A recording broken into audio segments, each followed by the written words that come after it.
Bom dia, pessoal. Hoje, 29 de abril de 2026. Espero que você esteja bem, que bem esteja a sua família. A palavra que vamos compartilhar hoje está lá em Tiago 5:11. Diz assim: Eis que temos por bem-aventurados os que sofreram. Ouvistes qual foi a paciência de Jó e vistes o fim que o Senhor lhe deu, porque o Senhor é muito misericordioso e piedoso. Amém? Bom, então já que ele menciona o livro de Jó, nós vamos dar um pulinho até o livro de Jó.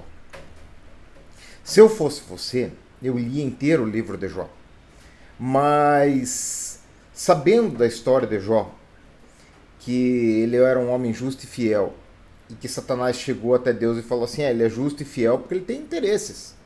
Se o Senhor tirar os interesses dele lá, ele vai blasfemar contra o Senhor.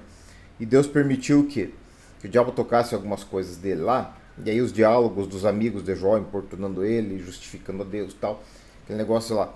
E Jó se achava justo, e daí Deus veio conversar com ele no fim. E ele se humilhou, e daí Deus lhe deu o dobro das coisas, né? Um bom fim. Mas é legal de ver aqui, tipo do capítulo 38 de Jó em diante, porque Deus está explicando para Jó e desafiando Jó, dizendo assim, viu, agora cinge-te tu como varão valente e vem conversar comigo, que vem me responder.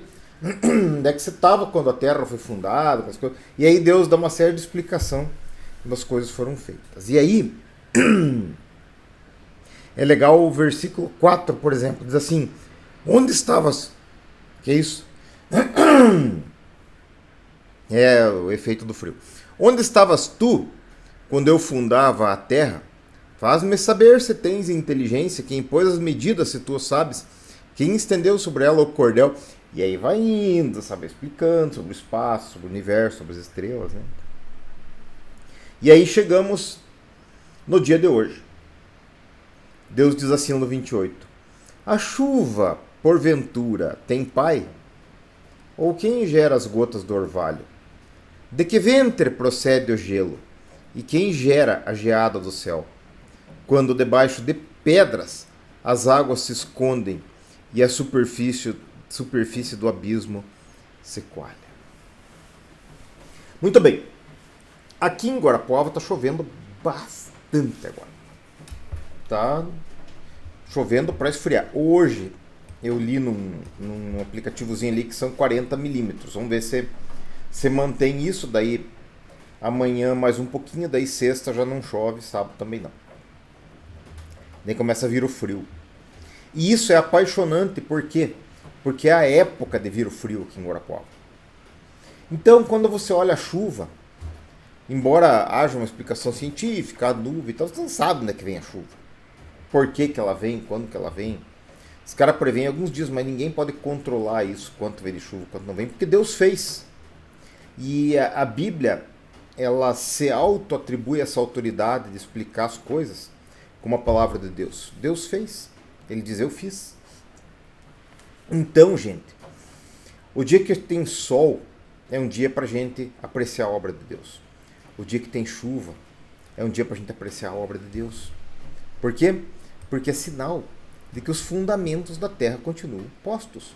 E eles vão continuar postos exatamente até quando Deus determinar. Não quando um homem prevê ou quando a IA prevê. Não. Isso é até quando Deus determinar que fique assim. Tá? E isso é maravilhosíssimo. Lembra daquela palavra lá de Romanos 2, acho que 15, se não me engano, que diz que das coisas criadas, né, a gente vê Deus e que por causa disso os homens se tornam indesculpáveis. Tipo, a Bíblia está dizendo assim, viu? Tá na tua cara aí, só se olhar, né? As maravilhas que Deus fez. Bom, dito isso, Jó se humilhou bastante na presença de Deus. Jó falou assim, falei de coisas que eu não sabia. E por isso Jó encontrou essa redenção da parte de Deus. E é legal a gente observar as coisas que Deus fez e a gente humilhar o nosso coração na presença de Deus. Dizer assim, Senhor, a tua inteligência é diferente, a sabedoria é diferente, e o Senhor está no comando de todas as coisas. Por quê? Porque se você tiver essa noção de que Deus fez essas coisas, das quais você não tem a menor ideia de como é que Ele fez, mas você sabe que Ele fez, aí você começa a crer que Ele é poderoso para cumprir todas as promessas que tem na palavra dele. Não é assim?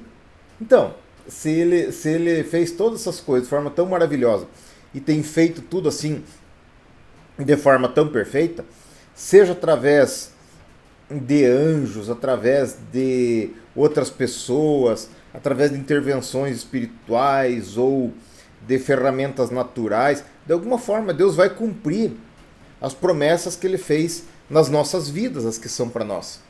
E nós alcançaremos essa misericórdia. E é isso que é legal. E é uma coisa tão simples, né? É só você olhar e, nossa, tá chovendo. Primeira coisa que você pensa, putz, tá chovendo, né? Pegar o guarda-chuva e tal. Na verdade, eu, por exemplo, tô alegre porque eu plantei um monte de árvorezinha lá no Jordão. E como eu andei revirando terra lá, tem bastante muda de grama para pegar e semente e tal. Então, essa chuvinha para mim tá sendo maravilhosa, porque tá molhando tudo lá, sinal que vai dar boa. Mas nosso reflexo, né? Hoje, por exemplo, eu tenho uma audiência com o juiz lá de Quedas do Iguaçu, né? Agora, graças a Deus, com esses equipamentos que a gente tem e esses softwares, tá? A gente faz a reuniãozinha virtual, mas antes eu tinha que ir para lá, dava umas 4 horas para chegar lá, mais ou menos com chuva assim, eu ia estar muito contrariado, né, de ter que ir para lá hoje. Mas então a gente pensa assim na chuva. Mas o outro jeito de olhar na chuva é você olhar para ela como um presente de Deus, como uma bênção de Deus nas nossas vidas, né, que está enchendo os mananciais, limpando a terra, limpando a rua, limpando as calçadas, né, refrescando, lavando o ar.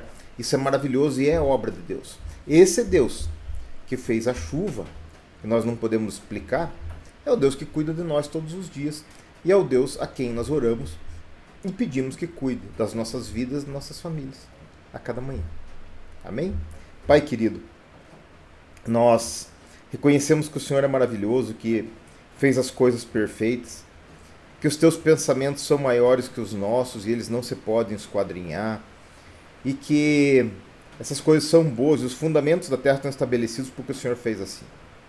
Nós acreditamos que o Senhor fez isso, nós admiramos a tua obra, e eu peço que o Senhor, que é tão misericordioso, tão bom, esteja abençoando nossas vidas, a minha vida, a minha família, a vida desse meu irmão que está escutando essa ministração. Abençoa a sua casa, seu trabalho, seus negócios, seu dia, toda a sua família, para que as coisas dele vão bem, Senhor. Oh, meu Deus, toca no coração dele com alegria, com felicidade, com a abundância do teu Espírito Santo. É o que nós te pedimos em nome de Jesus. Amém? Um bom dia de chuva para vocês.